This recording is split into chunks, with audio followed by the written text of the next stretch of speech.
My name is Sue Inches, and I'm an author, educator, and environmental advocate.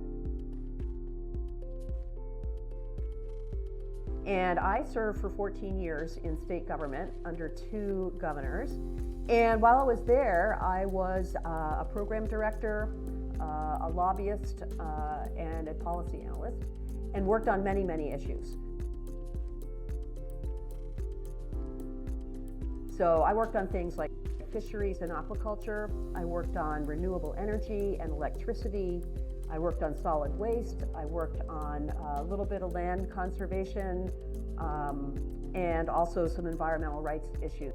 So a wide variety of issues is in my background.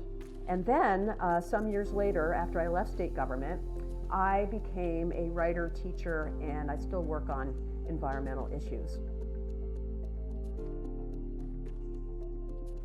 You're asking about what quote or mantra is there, and I think one of the things that pops right into my mind is seek to understand. And I think this is the key to trying to make any kind of social change. Seek to understand, because every person, regardless of how off the wall or ridiculous we think their point of view might be, they have a reason for it. And so what I think, especially as an advocate doing that kind of work, it's my job to figure out and understand what that is. You know, why are they making such crazy claims? There's got to be a reason. There's got to be an experience they've had that causes them to think this way. So I think that if there was any one thing, it would be that.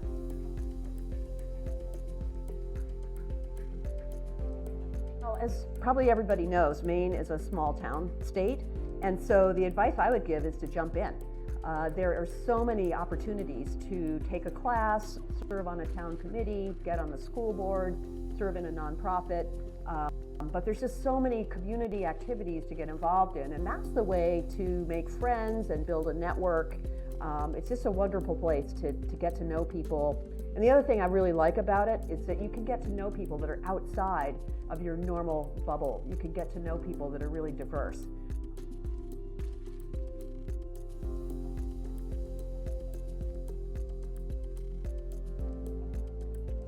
I grew up in Massachusetts, and Maine today is actually very similar to how Massachusetts was when I grew up there. The sense of community here and the small towns and also the political environment is just a wonderful place to live and work. At this stage, I would not want to be anywhere else. So you're asking me about what I feel proud of and what kind of a legacy I hope to leave. And I would say, I mean, of course, there's all the writing and the things that I've actually, the hard copies of things that I've done. But I think more important than that has been the approach that I've taken.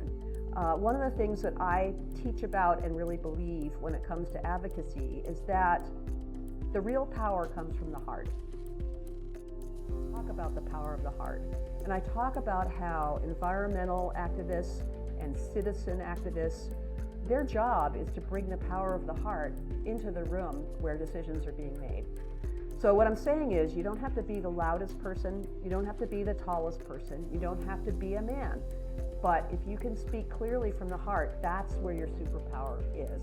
And so I would like to leave people with that idea, that they can do it and that they do have that power within them. And if they come from there, they can accomplish really great things.